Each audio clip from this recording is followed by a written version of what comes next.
আসসালামাইকুম, আশা করি সকলেই ভালো আছেন। আমি আমার বিল্ডিংয়ে দেখেন বেলকনিতে বিল্ডিং হাট একটা গাছের ছোট চারা প্রতিস্থাপন করছিলাম। সেই চারাটা কত দ্রুত বেড়ে উঠছে আর কি চমৎকার ফুল এসে গেছে। তো আমরা দেখেন সামান্য একটি চারা প্রতিস্থাপন করে ছোট একটা পটে আজকে আমার চারাটা কি সুন্দর বেড়ে উঠছে আর কত চমৎকার ফুল ফুটে আছে। বেশ আগের থেকেই ফুলটা ফুটে আছে, সময় সাপেক্ষের জন্য ভিডিওটা আনা হয়নি। এর ভিতরে সাদার ভিতরে দেখেন লাল কালারটা দেখতে কত চমৎকার দেখাচ্ছে, কি সুন্দর অপরূপ দৃশ্য। একটা বেলকুনিতে যদি আমরা এত সুন্দর একটা গাছ প্রতিস্থাপন করি আর এত সুন্দর ফুল দেখতে পাই, সবারই ভালো লাগবে। তা এর কোনো পরিচর্যা সেইভাবে লাগে না, শুধু পানিটা ঠিকঠাক দিলে গাছে এত সুন্দর ফুল পাওয়া সম্ভব। তবে এই গাছ প্রতিস্থাপনের জন্য মাটিটা প্রস্তুত করা সবথেকে ঠিকঠাক প্রস্তুত করতে পারলে সেইটাই উত্তম হবে।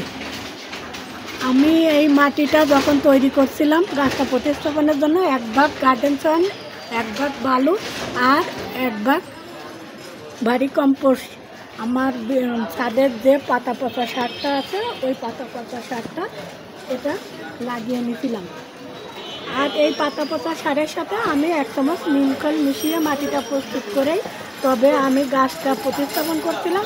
আর সেই গাছে দেখেন মাশাআল্লাহ কত চমৎকার ফুল ফুটে আছে, দেখতে খুবই সুন্দর লাগছে। এজন্য ভাবলাম ভিডিওটা আপনাদের সাথে শেয়ার করি, কারণ যারাই গাছ পছন্দ করে বিল্ডিংয়ে বেলকুনিতে এরকম কিংবা ছাদে বা বাড়ির সামনে উঠানের আঙ্গিনায় একটা কোণে যদি এরকম একটা গাছ প্রতিস্থাপন করা হয় তাহলে দেখতে খুবই সুন্দর লাগবে। ফুল ফুটে থাকলে খুব সহজে আমরা এত সুন্দর ফুল পেতে পারবো।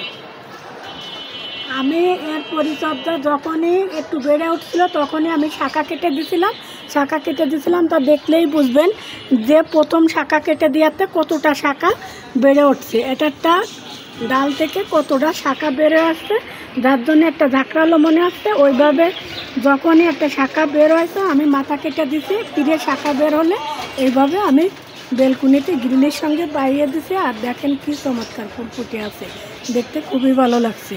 ফুল আসার আগ মুহূর্তেই আমি পটাশিয়াম খাবারটা প্রয়োগ করছি, সেটা কলার খোসা ভিজানো পানি, এছাড়াও কলার খোসা শুকায়ে গুঁড়া করে ওটাই আমি প্রয়োগ করার চেষ্টা করি। এই মাসে একবার আমি কলার খোসা ভিজানো পানিটা প্রয়োগ করি। আর যখনই ফুল আসার আগ মুহূর্তে আমি একসঙ্গে একটু মিশ্র সার প্রয়োগ করি, সেটা গোবরের জৈব সারটা, ওটা পচানোর যে গোবর সারটা আছে ওটা দিয়ে 1 মুঠো কলার খোসা গুঁড়া আর নিমের খোল 1 চামচ দিয়ে মাটির খাবারটা দিয়ে দিছিলাম। এরপরে আমি মাসে একবার করে কলার খোসা ভিজানো পানিটা প্রয়োগ করি। এছাড়া আমার কিচেনের যে তরকারির ছোলা ওটা ভিজিয়ে রেখে ওই লিকুইড সারটা আমি প্রয়োগ করি মাঝে মধ্যে। তাছাড়া চাল ধোয়া পানি, ডাল ধোয়া পানি, সবজি কেটে যে ধুয়ে আমরা পানিটা ফেলে না দিয়ে গাছে প্রয়োগ করি। তার জন্য দেখেন গাছে কত তরতাজা আর কত সুন্দর ফুল ফুটে আছে। আমরা খুব সহজে এরকম বেলকুনিতে একটা গাছ লাগালে নিজের হাতের কাছে যে পানি থাকে, সবজি ধোয়া পানি, ডাল ধোয়া পানি, এটা প্রয়োগ করলে গাছে খুব সতেজ হয়, সুন্দর হয়। এছাড়াও আমি মাঝে মধ্যে চা পাতা ভিজাই রেখে ওই পানিটা প্রয়োগ করি যাতে গাছের শাখা বৃদ্ধি পায় এবং তরতাজা থাকে। আমার ভিডিওটা যদি আপনাদের ভালো লেগে থাকে কমেন্ট করবেন। সকলকে অসংখ্য ধন্যবাদ। আসসালামু আলাইকুম।